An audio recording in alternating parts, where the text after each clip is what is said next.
Well, today was the perfect day to get out, try a new outdoor winter activity. News Channel 2's Pat Bailey caught up with some regulars who ice fish to find out what it's like in the middle of a frozen lake. Just a couple months ago, this Canadarago lake was just starting to freeze over, but not at the point where it is today. About 14 inches of ice, allowing for some good ice fishing for a couple of dozen people out on the lake.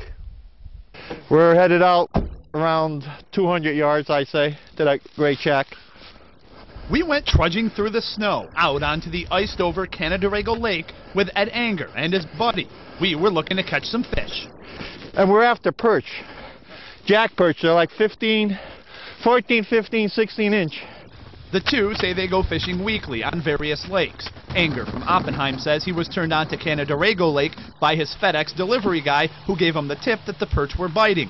Anger says he sees about a dozen guys daily digging holes in the lake, but on the weekend the number swells to several hundred. If you've never been ice fishing, it's not too much different than summertime fishing, except for, of course, the weather. There's ice and little water. Once you dig a hole in the ice, you bait your hook and you wait. Something to do instead of going cabin fever.